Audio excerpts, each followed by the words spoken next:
안녕하세요. 아주르TV입니다. 오늘은 일본의 임대차 계약 때 발생하는 초기 비용이라고 하는 것에 대해 알아보고자 합니다.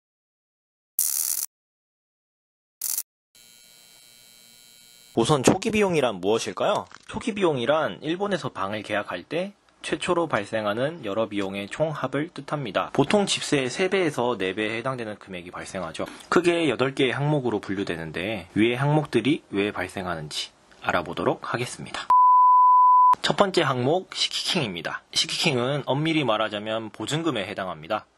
한국과 마찬가지로 퇴거 시에 돌려받는 돈이지만 집의 원상 회복, 하우스 클리닝 비용을 차감 후 반환하는 곳 또한 있습니다. 부동산 집주인에 따라 반환율이 달라지기 때문에 하나하나 손상점을 찾는 집주인을 만난다면 전액 반환은 기대하지 않는 것이 좋습니다. 금액은 대부분 월세 배율로 지정되며 점점 사라져가는 항목 중 하나입니다. 두 번째 항목, 레이킹.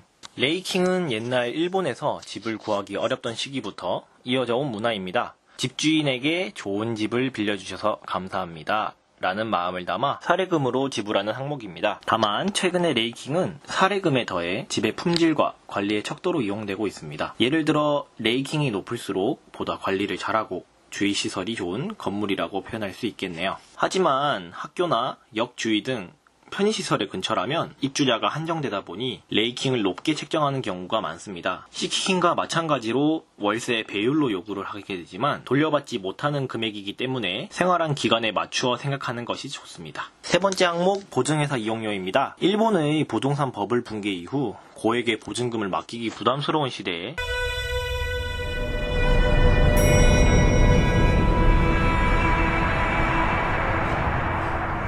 보증회사가 등장하게 됩니다. 보증회사의 역할은 매우 중요합니다. 보증회사는 입주자가 월세를 지불하지 않았을 때 입주자를 대신해 월세를 지불하고 이후 입주자에게 월세를 요구하는 구조로 집주인의 리스크를 줄여주는 역할을 수행합니다. 다만 보증회사를 이용하기 위해서는 심사가 필요한데요. 특히 외국인 경우 입주자가 집세를 체납한 후 자국으로 도망가는 경우가 있어 심사가 엄격합니다.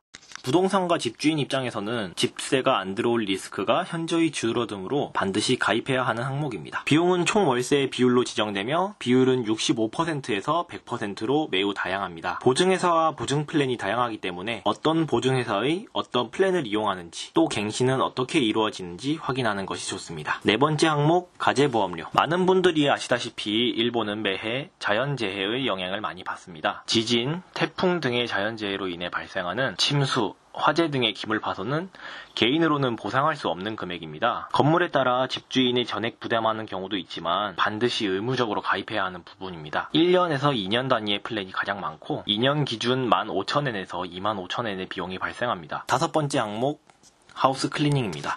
하우스 클리닝, 즉 청소비는 집에 따라서 초기 비용에 포함되거나 퇴거 이후 지불하거나 청소비와 재충 재균비를 따로 받는 등의 다양한 경우가 있습니다. 집주인, 관리회사가 차용한 청소업체에 따라 건물 소재나 관리로 인해 발생하는 추가 청소료가 있어 금액의 변동폭이 큰 편입니다. 청구되는 금액은 25,000엔에서 50,000엔 사이이지만 집에 심각한 손상 등을 이유로 퇴거 시 추가 비용이 발생할 수 있습니다. 여섯 번째 항목, 열쇠 교환비입니다. 아마 많은 분들이 의문이라고 생각하실 거예요. 한국과는 달리 일본은 아직 열쇠를 이용한 잠금 장치가 대중적입니다. 그렇기 때문에 전 입주인이 있는 경우 대부분 열쇠 교환비가 요구됩니다. 전 입주자가 악의적으로 열쇠를 복사하는 등으로 인해 도난 등의 문제가 일어났을 때 보상과 책임 문제가 복잡해지기 때문이죠. 열쇠뿐만 아니라 실린더도 교환하는 경우가 기본적이며 금액대는 15,000엔에서 20,000엔 사이이며 열쇠를 잃어버리지 않도록 주의하세요. 일곱 번째 항목, 중개수수료입니다. 아마 가장 많이 관심을 가지실 부분이라고 생각되네요. 중개수수료는 부동산의 주된 수입원으로 기본 월세 한 달치를 요구합니다. 부동산마다 진행 중인 중개수수료 이벤트가 다르고 담당자의 재량으로 변경 가능한 경우도 있으니 충분히 의견을 나누는 것이 좋습니다. 그리고 마지막 여덟 번째 항목, 기타 비용입니다. 기타 비용을 설명하기 전에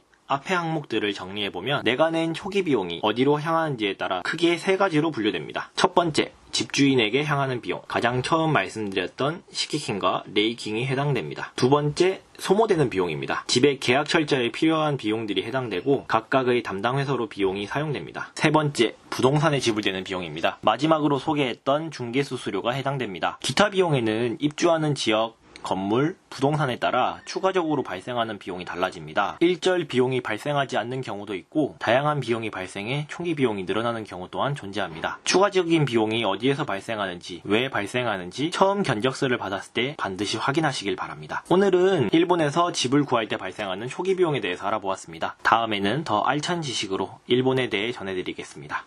시청 감사합니다.